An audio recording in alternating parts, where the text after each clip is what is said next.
This is Human to Human, and I'm your host, Caitlin Walker. Welcome back, welcome back, welcome, welcome. Thank you for joining me today. To new subscribers, recently added, or accidentally found, welcome. So good to have you and to join me today. Feels good. Love building our community. Love it. And today it is me, and I also might be joined by a special guest today. You're going to have to just wait and see. And you might want to check out YouTube to actually check out who it is if he's able to make it. And if you are watching YouTube, then you can see I'm in new digs today, new locations. So let me know what you think. Does one feel better than the other? Not that that's going to change a whole lot. Just curious. So it's good to be back. How are you? I'm doing well. Feel like each week is quite a lot these days. I also recognize that we are in the middle of holiday season, so that could be quite a bit of it actually, now that I think about it. Which brings me to what I want to talk with you about today. Oh, tidings of comfort and joy and grief. But before before we dive into that fun, I wanted to catch you up. So last Friday, I ended up taking myself out on a special day date, and I went and saw the Wicked movie for the second time. And can I just tell you, it was just as profound as the first time I saw it. If you listened to last week's episode, I went on and on about the movie, its amazingness, how it impacted me, this idea of being good, how it keeps us stuck, and how we can defy gravity by defying good or someone else's definition of good for us. And so, it was so good. And what I noticed this last time or the second time, who knows, maybe I'll see it a third time. That's my favorite number, number three, is the love story of these two friends, the love story of these women. And we know I love a good female love story. And so, and I was quite proud of myself to take the time in the afternoon, which is rare for me these days, to go do something unplanned, unexpected, and to just follow what my heart was wanting and needing. And I did it. Um, and only had minor levels of guilt. I joke mostly. Um, and so wanted to give you that update. And had an interesting experience this morning that does speak to my my privilege and first world problems. So my partner and I love oat milk. Love oat milk. It is like one of the foundational pillars of our household and our relationship. And I noticed a couple days ago that we were getting dangerously low, oddly low, because normally I keep it stacked. I'm a very good project manager, and so I know how much is left to make sure that we have what we need and don't run out. Because every morning, my partner has her morning milk before coffee. And no, it's not warmed up yet. I expect that to come maybe in like 5 to 10 years. The warm milk in the morning, so far, still cold. And I love to add oat milk to my coffee in the morning. And then if I'm having granola or need a little extra in my overnight oats or smoothie that I make, it's like a foundation. So I noticed we were getting low, and the cheapest place to buy it right now is on Amazon, which I have feelings about. And also, I know, and it was going to get here in a day. And I was like, perfect. I think we have enough to get through a day. So let's just do that. You're going to see me adjust my mic because it's falling down like it's hump day, but it's not. It's only, I don't know what day it is. It's Tuesday. So we got one more day to go. And so we're getting low on oat milk. So I placed an order on Amazon, and it was supposed to come by yesterday. And last night at like 7 o'clock, I got the notice from Amazon saying your package has been delayed.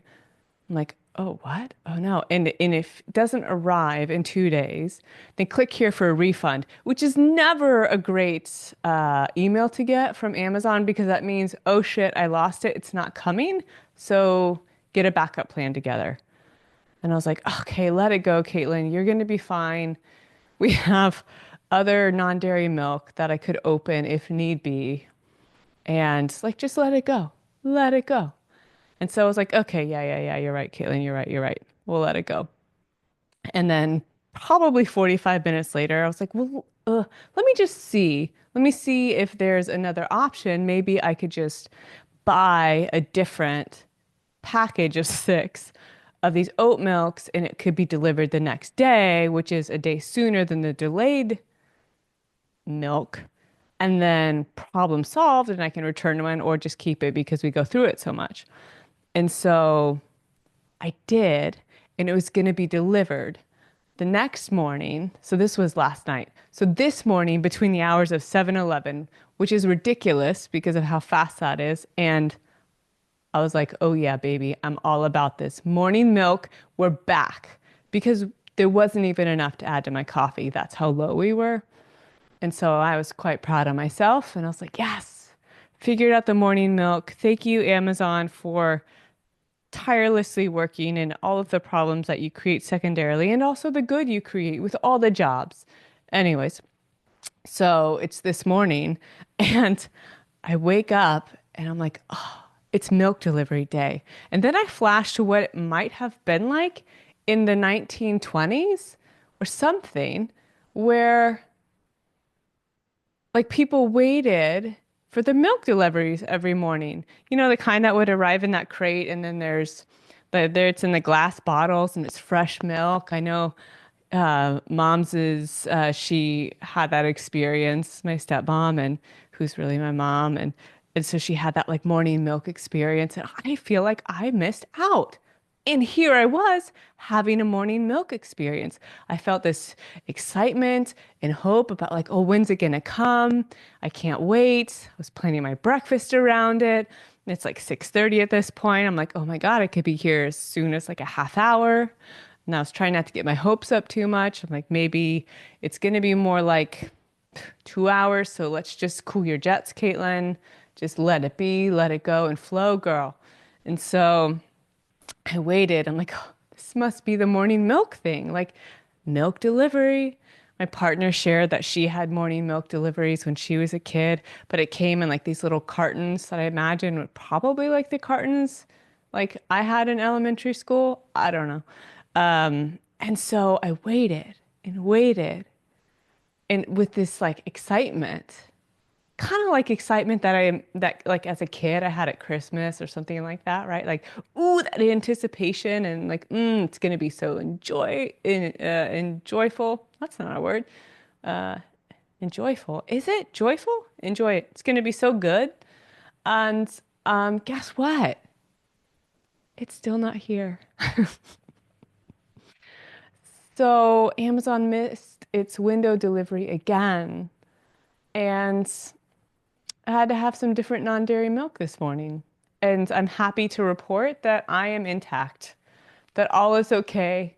I mean, I did have some digestive issues now that I think of it.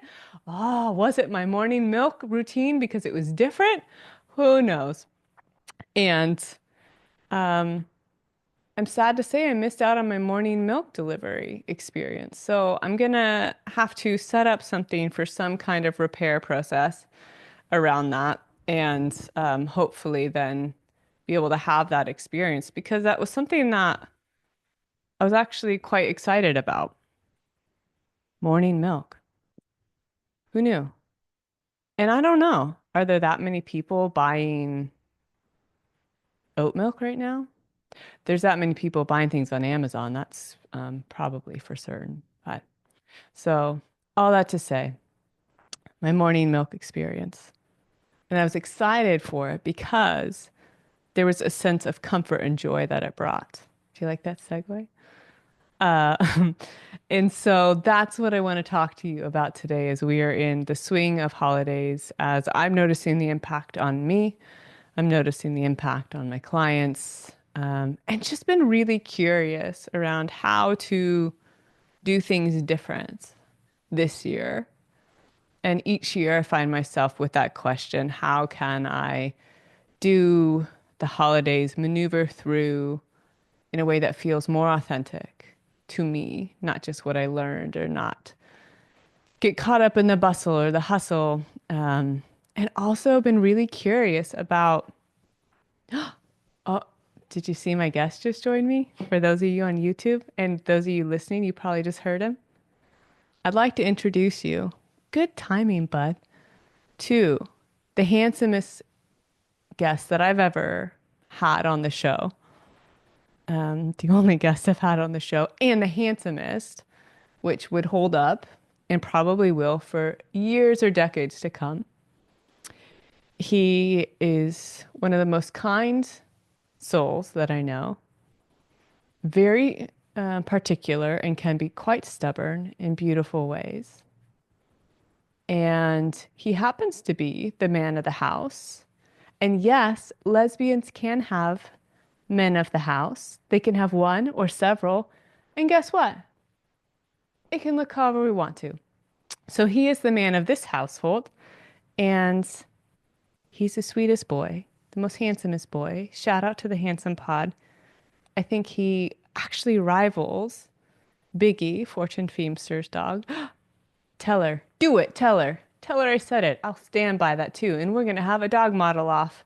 That's right. I'd like to introduce you to Mr. Amos P. Sawyer.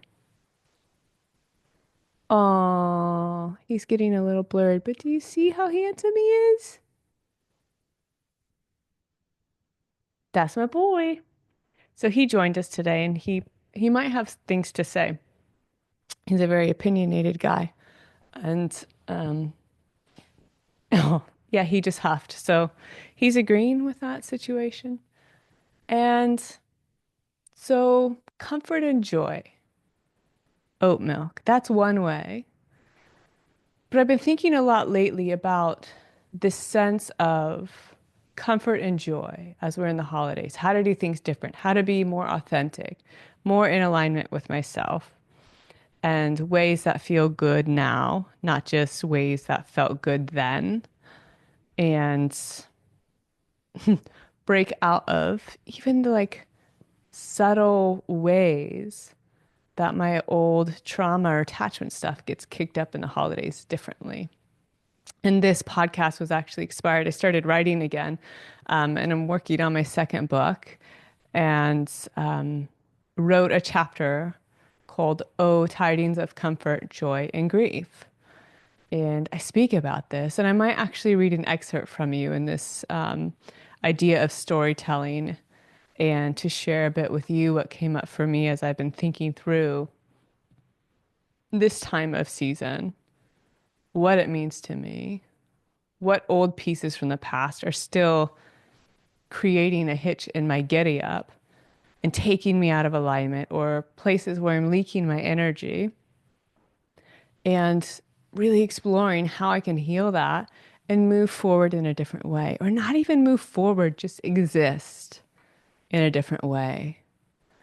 And so that's what we're going to explore here today.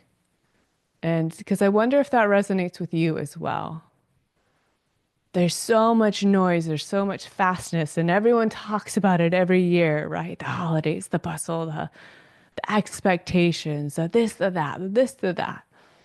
And I've been really noticing lyrics lately to different songs that are commonly played and digging into deeper psychological places or the historical context. It's one of the rabbit holes that happens when I'm writing. I'll like go down this funnel and I have to look things up. And I don't end up doing anything with it, but it's entertaining, if nothing else. And so I want to read part of this chapter. I haven't edited it. It was just stream of consciousness, so it's going to be a little rough. But this is from the sequel that I'm writing. In the first manuscript, I am looking to get published. So if you know of anyone, fantastic. Let me know. It's a memoir and essay and short stories about discovering and finding myself in my voice in authenticity, which is exactly what we talk about here on Human to Human. And there's certain themes in the first one, and the sequel I'm writing has much more. It's like the second leg of that journey in terms of interpersonally and my love journey and different aspects that come with that. And so this is going to be in that book that hopefully will be published one day. And so this is called O Tidings of Comfort and Joy and Grief. Behold, I bring you great news of comfort and joy. Hark! Something about Harold, the neighbor, and whatever happened at last week's swap meet. And of course, peace. Peace to all. And to all a good grief, Charlie Brown. Ah, the sounds of the holidays are upon us. And here I am, nearly 40 years old, and I still struggle with the holiday expectations, blurred boundaries, perfect gift giving, rush and chaos of doing, and the two-letter, which is known especially this time of year as a four-letter word. No. She said it. Oh my God. I can't believe she said it. I mean, if this were any other time of the year, sure, maybe. But this is the time when comfort and joy reign supreme and people play especially nice with each other. The exhausted half smiles and the courtesy head nods at the four-way stop signs, everyone knows this is the time of year when grief fields that lay dormant during the year surface with a vengeance and no one is safe. Hence the niceties. So let's all keep talking about love and light, baby Jesus, Mary, donkey, Bethlehem, Savior, matzah, the classic distraction technique that child and dog owners know oh so well.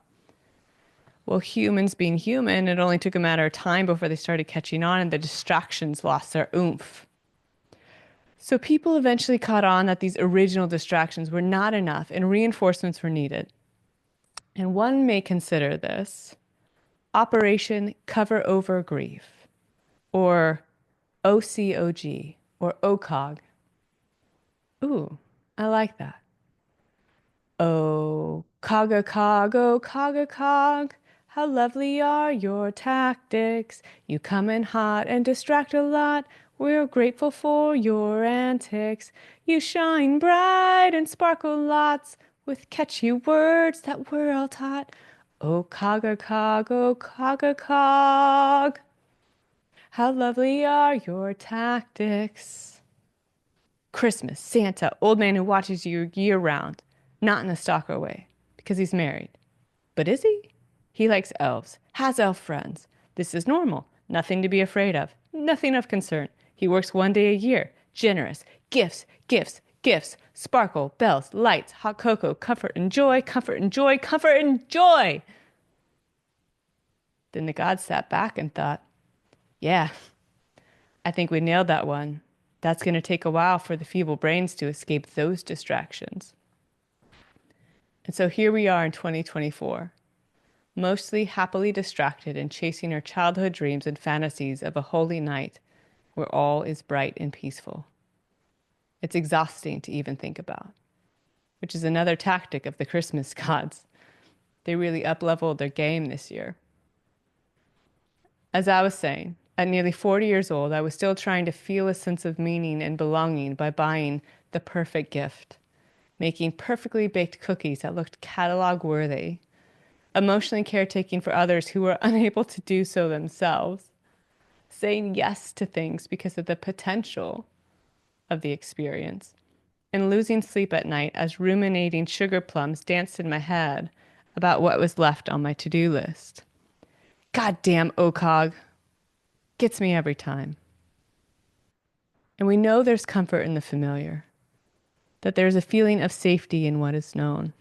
And sometimes we choose discomfort and pain over anything else because the threat of loss or unknown of anything different feels too much. And so we stay in a cage of our own choosing and allow the metal bars to hopefully keep us from feeling more sorrow, disappointment, loss, anger, grief. You fill in the blank. I found that one or a few of these songs will make their way to the top of the playlist and become the annual holiday theme song for that year. This year, it happens to be Mariah Carey's Miss You Most at Christmas Time. It's tragically heartfelt and moody, and it fits my feelings, or my little girl's feelings. And it has me thinking, who is it that I miss most at Christmas time?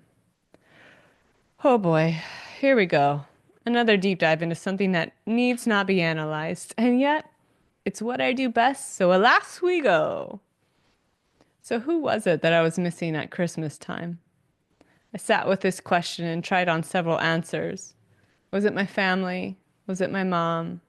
Was it a partner? Was it Lola? Was it me? And more than a singular person, what struck me was that I was missing and longing for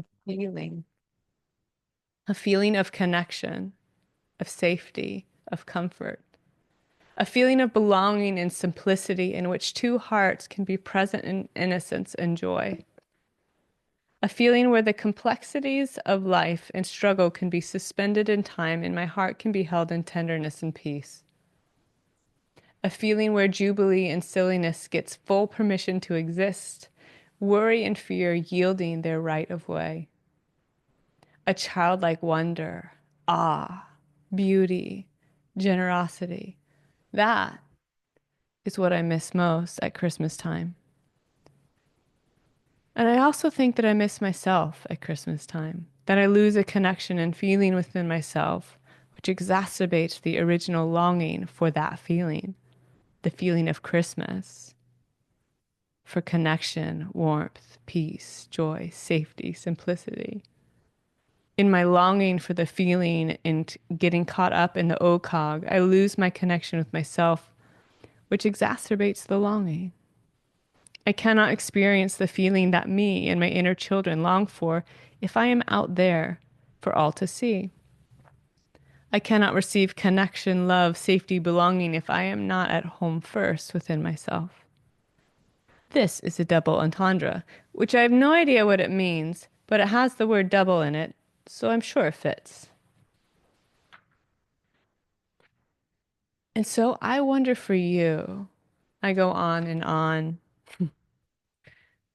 uh, and transition into talking about grief.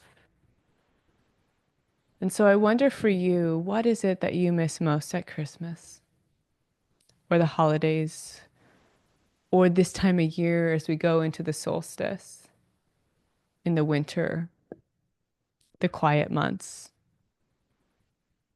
the dark season? Who or what do you miss most? And I know there's a universal uprising or resurfacing of grief that happens because I've witnessed it for the last 13 years in clinical practice. And I happen to have lived it for a lot longer. What is the hope or the expectation? And can we get underneath the glitz and glam, the lights, all of the noise to be with the feeling underneath? And oftentimes it's grief or loss. There's a natural progression as we get near the solstice and near the darkest time of year to introspect, to reflect on this last year. People do this with New Year's too, right? On the 31st. Take the life lessons. What did I learn? Who am I? What would I do different? Where am I going? What goals do I have to set? Kind of just that internal check. And I think this precedes this emotional disturbance, for lack of a better word, precedes that. And before we can get clear on those answers, and or as we get clear on those answers, there's an important piece around processing the emotions that exist.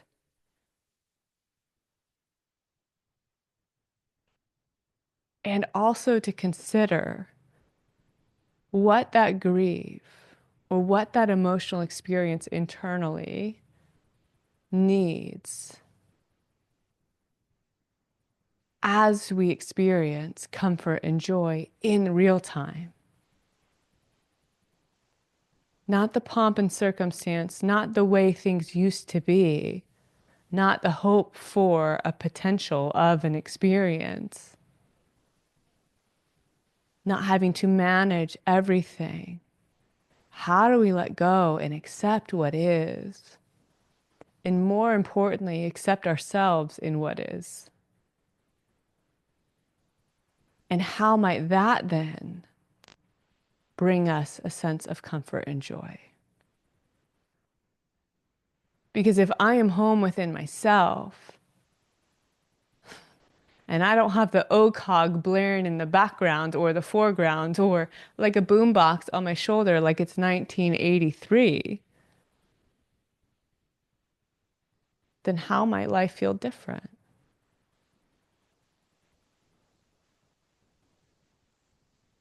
And what is it that brings comfort and joy? Like, let's really get clear on that. So then we can make choices if and as we notice grief or expectations come up. God, if you're watching YouTube, you've been watching me struggle with this mic stand all hour so far. It's driving me nuts. It's a good exercise in patience, but I'm Scottish and I don't have much. Not to stereotype all of us, and it's often true. This is why I don't use this one when I'm upstairs.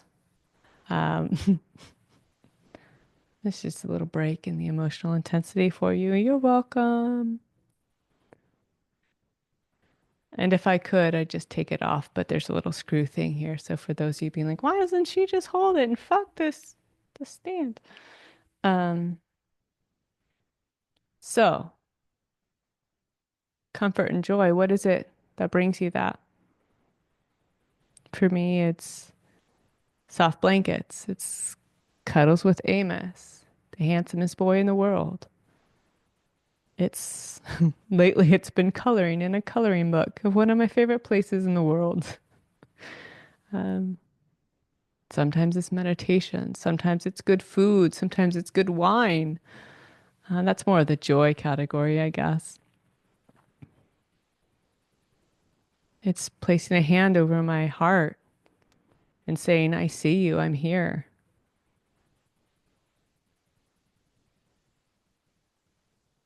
It's going on hikes. What is your comfort? And not just the thinking way, but what brings comfort to your body? What brings comfort to you emotionally, mentally, spiritually? Let's really call upon these resources and get serious about them. Intention, the choice, that's where our power resides. And what about joy? What brings you joy? For me, it's lights or sparkles. I love sparkles. I'm a Taurus. I love beautiful things. That includes nature, that includes lights. Dance brings me joy. Making up silly Christmas songs brings me joy. Spontaneous adventure brings me joy. Going to bed at 8:30 can bring me joy. Like I said, good wine brings me joy. What is it that brings you joy? Laughing with my friends, seeing someone I care about happy, welcoming my partner home with love brings me joy. And maybe you even write out a list of like comfort and joy. So then you have a reminder sheet in case things start to feel big for you. Maybe you're like, huh, I'm good. This shit doesn't come up for me over the holidays. Well, good for you. Good for you. And sincerely, fantastic. Um, then you don't need my services. And if you're like me and most humans, I know there's some element of activation or reminder that comes up around here. And so it can be helpful to just be really intentional and mindful about it. And so, oh, tidings of comfort, oh, tidings of joy. And then what about grief? Because we know one doesn't exist without the other, that the joy doesn't exist without the sadness or grief, right? One allows the other to exist. It's not an either or. By definition in nature, it has to be an and. And so maybe you sit with, is there grief within me? Grief often sits in the lungs within traditional Chinese medicine, which I am no expert in. How are your lungs feeling? Go do a meditation on the quality and state of your lungs and or check in with your heart. See, is there grief? Do I feel a sense of loss? Do I fear a sense of loss? And what does that grief need? Recognition, ritual, time in the sun, compassionate witnessing, sharing with a friend, art, dance, drumming, singing to Mariah Carey's top whatever Christmas hits that just hit like platinum six for the 16th time or something. I can't remember. Does it need some like fantastic baked goods? Baking for me brings me joy because to me it's a creative outlet that's also a science. What? I love it. It's so exact and precise, and also it's so tactile and artistic in the decorations. And so for me, it is a comfort and a joy. So what is it for you? That's what I call a twofer. Maybe you have some twofers on your list too. Because how could we move through the holidays with a bit more ease and grace and kindness for ourselves and other people around us? Let's cut the shit and the niceties. It's just extra energy that I'm gonna guess most of us don't have at this point at the end of the year. Because 2024 was a real bitch. She was she was a real banger. I don't even know what that means. Feels true though. I don't know for you. I've just witnessed that for clients and close friends of mine and just family members who have watched go through different transitions. And yeah, if you figure out what 2024 being a banger means or your thoughts on that, will you let me know? Because that is really tickling my funny bone, and I want to know for sure. So whether it's like a comment on YouTube, what is it? Human two, the number two human pod. Find us, comments. What does that mean? What do you think it means? What would you like it to mean? I'm envisioning merch like 2024 was a real banger. But in like a sarcastic way, like not like a hit jam. And maybe for some it was. It just sure as shit brought up a lot. And for me, it has been a really beautiful and transformative year. So I don't mean to minimize the learning along the way and opportunity and joy that I experienced. It just happened to also be a year of growing in tolerating discomfort. And so that's what's so beautiful about this life is that we go through cycles and cycles and cycles. And if we allow and pay attention, we have more depth and more growth and more depth and more growth. Then eventually we learn to lighten up and just kind of be. And so that's where I want to head and like to be in more and more of the next few weeks. So we near the end of 2024. So we continue to be in the holiday season. As I prepare to bake on Friday, I'm going to do probably a day and a half of baking straight. I do it like once a year, probably just this time. And it brings me so much joy. Little stress, joy, mostly joy. So I'm already like planning out my timeline, which one I'm going to do first. Am I going to do prepping? Do I want to do stuff overnight? How will the dough keep? And for those of you wondering, let's see. I have three things that I'm like set on making. One is this ridiculous peanut pretzel white chocolate bark that is a family recipe, and it's ridiculously addicting and so good and salty and sweet. So I'm making that for sure. That's a big hit. And I probably will make like 3 or 4 batches of that. And then I'm probably gonna do some kind of like vegan fudge. You can tell that like pastries are one of my love languages. Baked goods, pastries are a love language. It's actually 6 love languages. The book got it wrong. And so when you're in couples therapy next, or tell your partner if that's one of your love languages, let's just all claim it and lead with that. Okay. You want to show me you love me, you want to tell me you love me, get me a scone, bake me cookies. Fantastic. Unless I'm out of oat milk, like I am now. Then you hear my whiny child voice because cookies and milk, come on. Alas, it's a lesson from the universe in letting go and finding new joy. So I'll be making the white chocolate bark. I'm going to be making a vegan fudge for my vegan friends. Super simple, no processed sugar. I like to do a healthy version of a sweet. Um, it's pretty solid fudge. And I think I'm going to crush up some peppermints on top, on half of it. Maybe do a little sea salt topper on another part, and then just have some plain so people have choices. I love choice.